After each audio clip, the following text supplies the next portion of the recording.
Please open the scripture. Page 12, please. Let's start from the first line.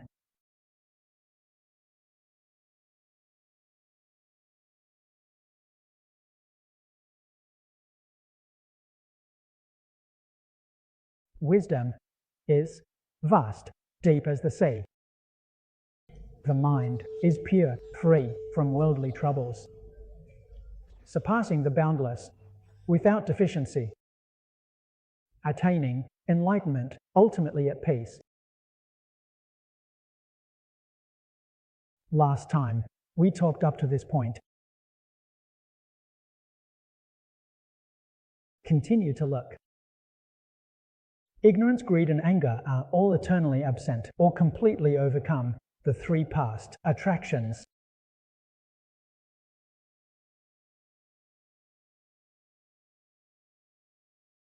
The previous time. Have I reported this to you all? These 6 sentences. Seek self-reliance.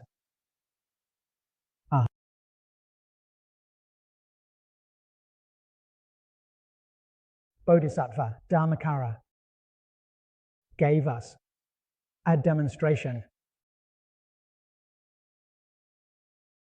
how to seek self-reliance.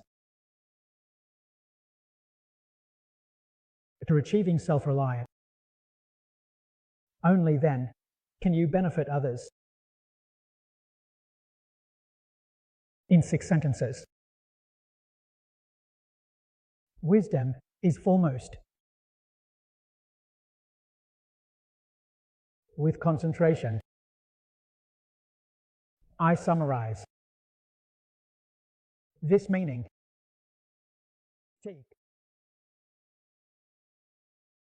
We need to carefully comprehend and apply it in our own lives. That is a lifetime, all regarded endless efforts.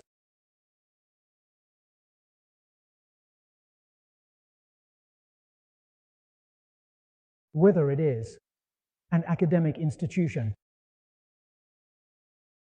or our everyday life, living day to day.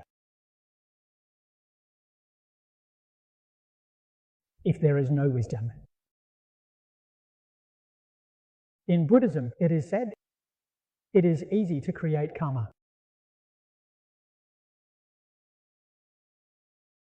What does creating karma mean?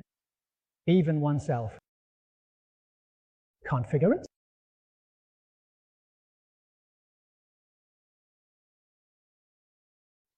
Creating karma naturally leads consequences. So, receiving the Dharma is a form of solemnity. Where does it come from? We need to be clear and understand.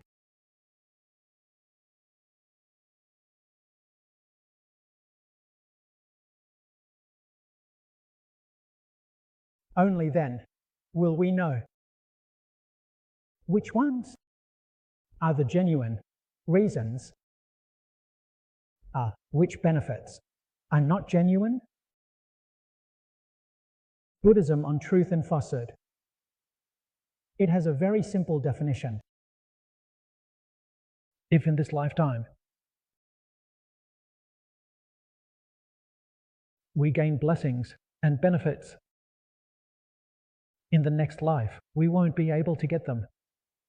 Buddha said, this Buddha's power is not real. Now we can gain them in this life and the next.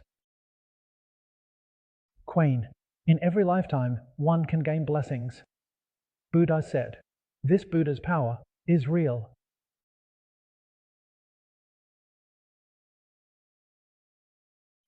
There are also scriptures where Buddha tells us whether we gain benefits now. In the next life, we can gain benefits and in future lives we can gain benefits. This is also the truth. We can see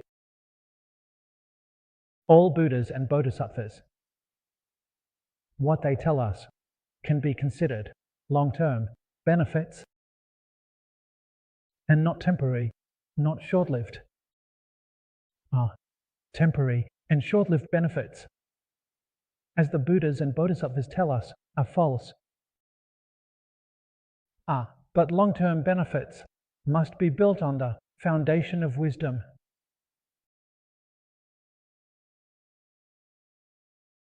And what about true benefits?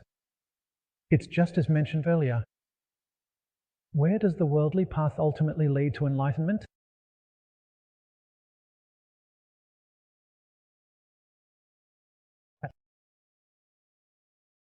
A true practitioner yearns for it with every thought.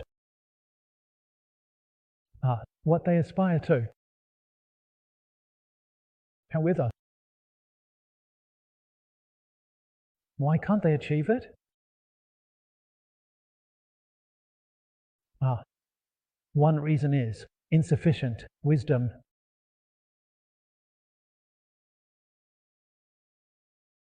Purity, not complete.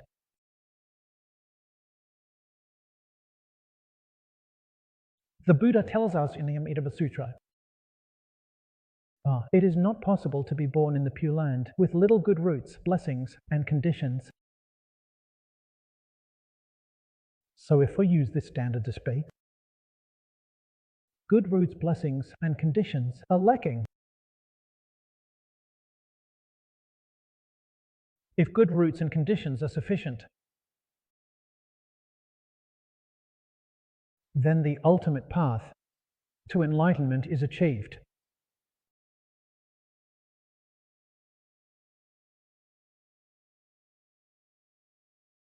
Today, first of all, fate.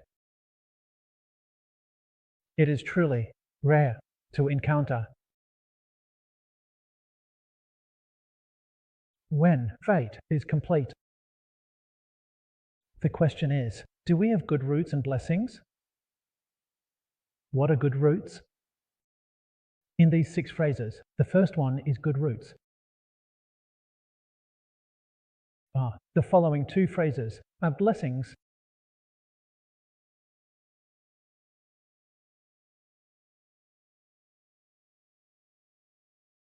As long as we are sufficient, even if we are a bit lacking, it's all right. As long as the language is exceptional, as the true master of the good path says, the 9 grades of rebirth depends on condition. We have exceptional language. Good roots and blessings, even if slightly lacking, can be supplemented in a short time during this life.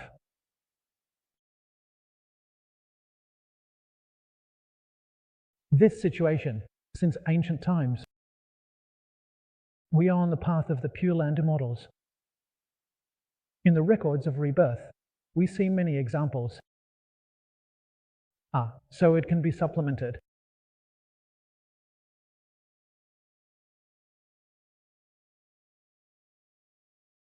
Now, the following 2 sentences. This is the true benefit. The nameless. Greed and anger are forever gone. Borrowing forever. It's extremely rare. It must be cut off forever. From this we can know. This is not an ordinary person. This is praising the Buddha.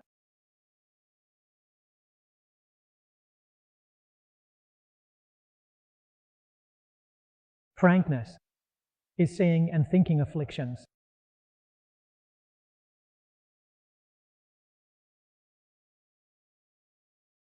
This is the coarsest. Besides this, the Buddha told us, hey, there are dust-like afflictions, ignorance afflictions. Speaking of ignorance, greed and anger, 3 types of afflictions. All have been cut off.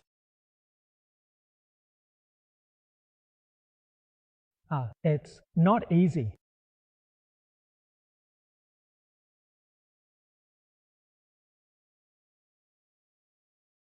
Similar afflictions.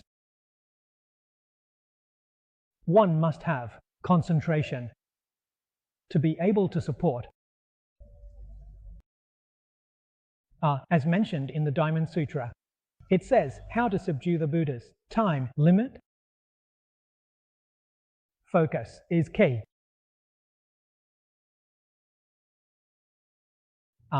Concentration can subdue, but not cut off. It cannot be cut off forever. To cut off forever, one must rely on wisdom. This wisdom, it's definitely not the talk of seeing and hearing.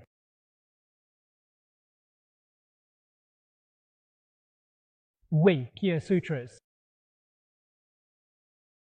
read the sutras, study and discuss them. Can it open wisdom? It can lead to a bit of small wisdom, but this wisdom cannot cut off afflictions. Even more so, it cannot break ignorance. The wisdom of ignorance.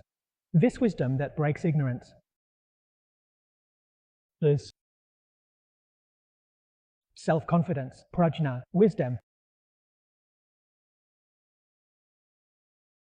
Often mentioned in the teachings. To understand the mind and see one's true nature. Only the wisdom of understanding the mind and seeing one's true nature can destroy it.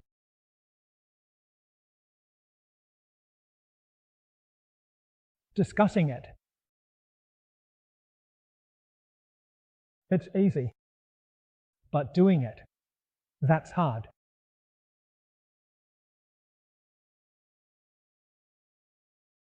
Pause. 2.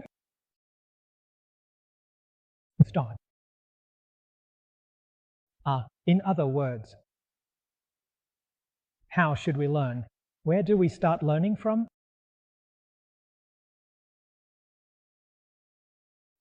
It must be to first cut off the initial afflictions.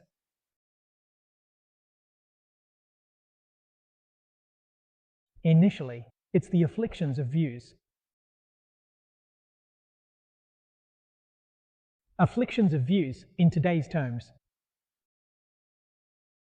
Entering incorrect views. That is to say, towards people, matters, and things. Incorrect perspectives. This is called managing afflictions. 4th is thought. Regarding the universe and life, your ideas are wrong. That's called personal bias. Errors in thought. Within, indirect errors. The most fundamental, which is also the most serious. Seeing this body as oneself. This is an error in your understanding. This sentence is hard to understand. Everyone in this world, who doesn't consider their body as themselves? Even we say that Buddhas and Bodhisattvas are no exception. Once the Golden Book is opened, it is heard as such. Isn't it also treating this body as a nation?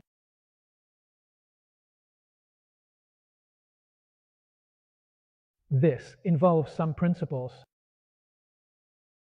Sentient beings truly regard this body as This is wrong. Enlightened beings, like Buddhas and Bodhisattvas,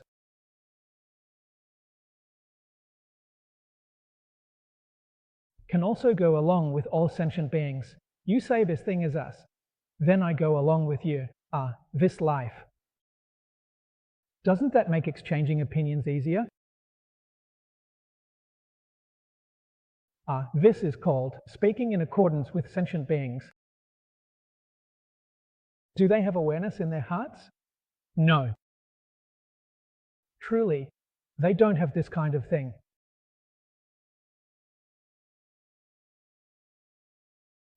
This is where enlightened people differ from us ordinary folks. Because we cling to this life and identity, it causes us a lot of trouble.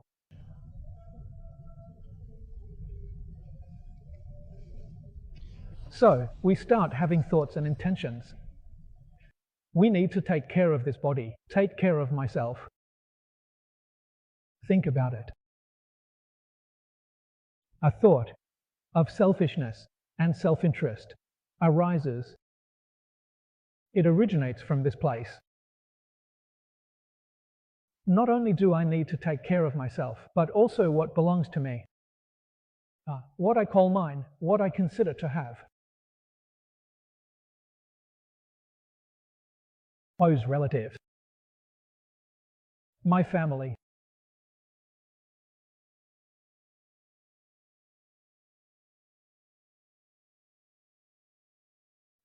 Parents, spouses, children, siblings, all my family members. All my wealth.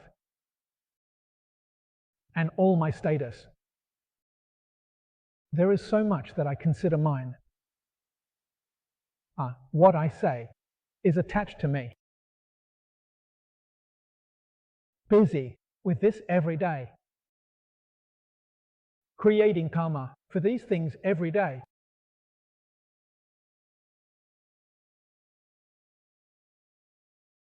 Only then do we understand. Buddhism talks good and evil. Its standard is established on this foundation. What does Buddhism say? Is evil?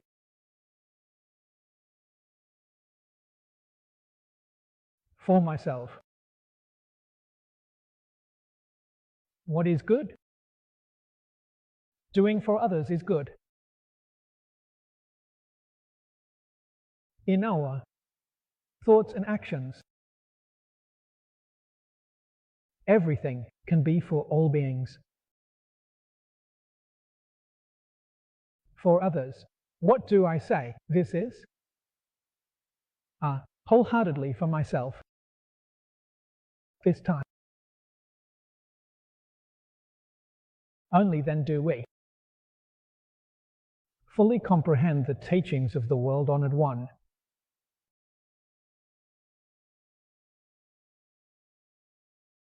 Because of this, attachment to self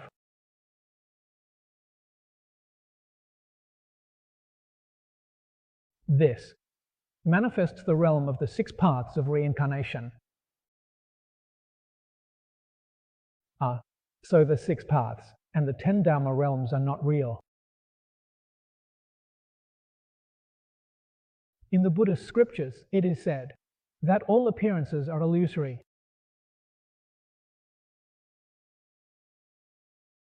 The 6 realms have appearances. The 10 Dharma realms have appearances. These appearances are all illusions. None of them are real. How do these phenomena come about? It's because of self-attachment manifested from it.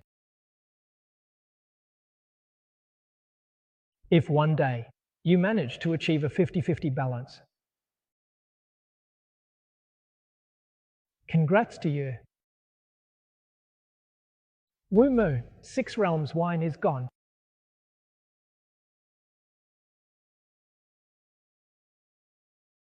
For example, when dreaming, Even if you realize non-self, you wake up from the dream, and once you wake up, the dream disappears, right? As long as you are still attached to the idea of self and what belongs to the self, you are still dreaming. You haven't woken up.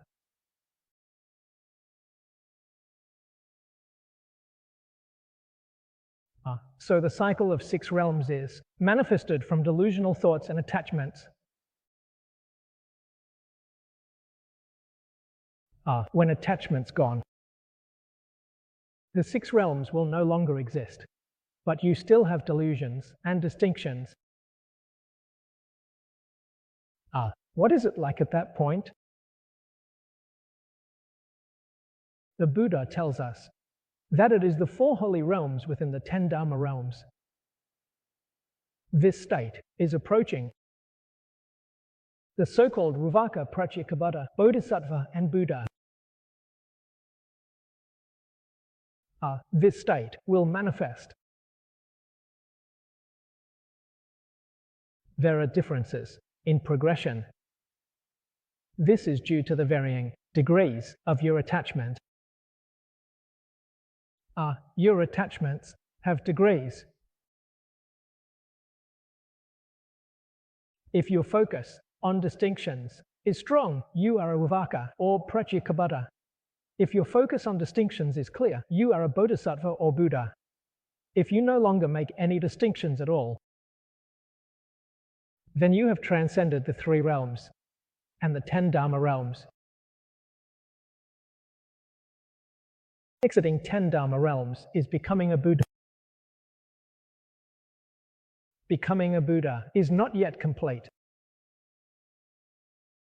As explained in the Avatamsaka Sutra, it is called the arising of a great event. In Zen Buddhism, it is said, to understand one's mind is to become Buddha. Once you become a Buddha, it becomes clear why we struggle to establish faith. Why can't we achieve a focused mind when reciting the Buddha's name? It's because of distinctions and attachments. These 2 things are obstacles.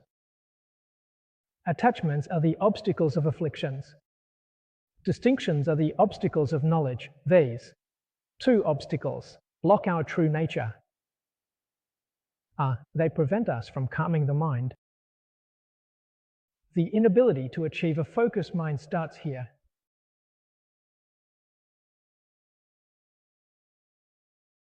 When do we let go of distinctions and attachments? Only then can these issues be resolved, these 2 obstacles addressed. Once you let go, you understand your mind and see your true nature.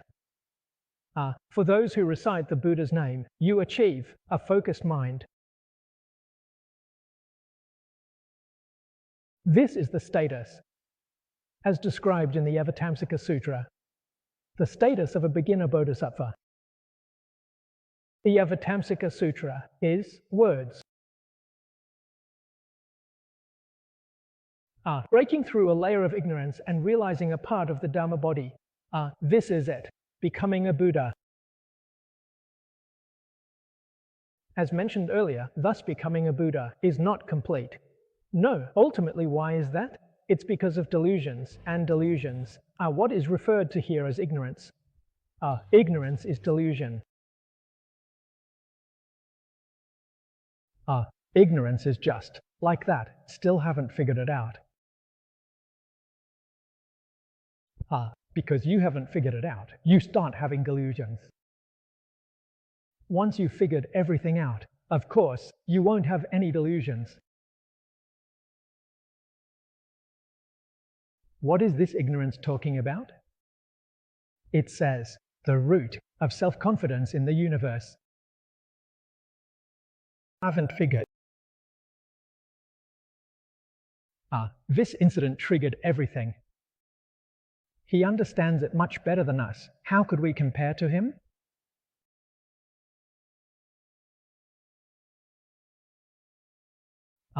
haven't figured out self-confidence.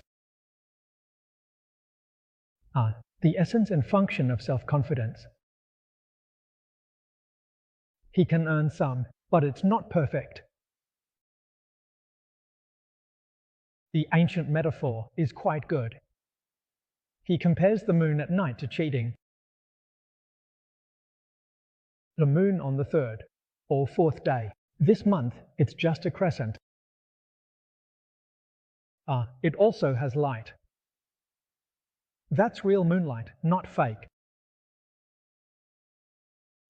So it truly isn't perfect. Compared to the moonlight on the 15th, it's far off.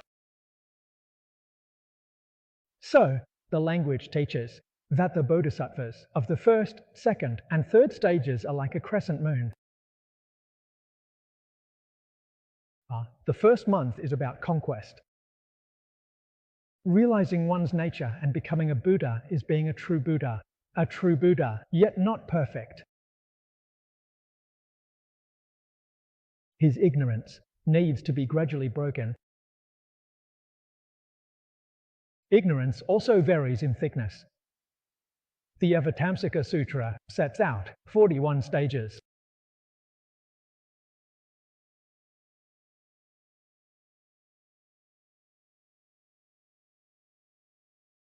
Breaking through one stage is just the beginning.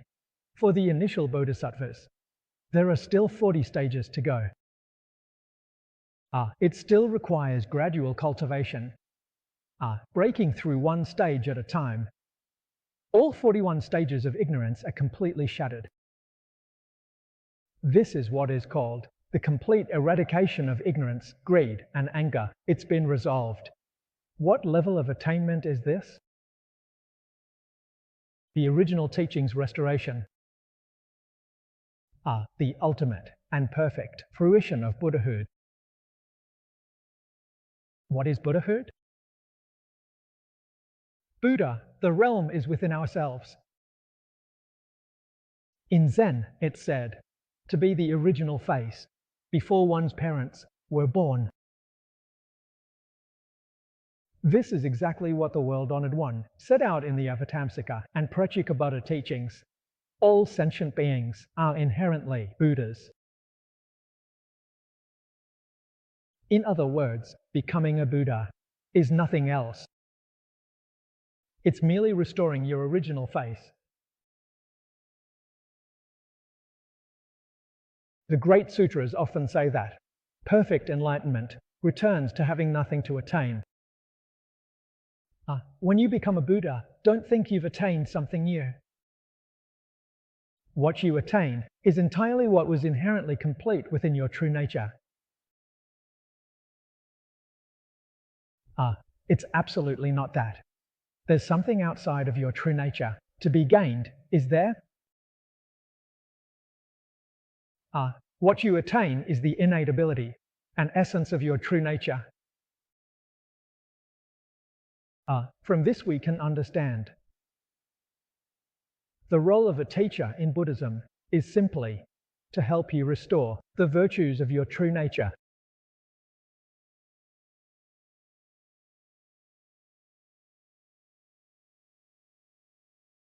This is something we must understand. Clarify.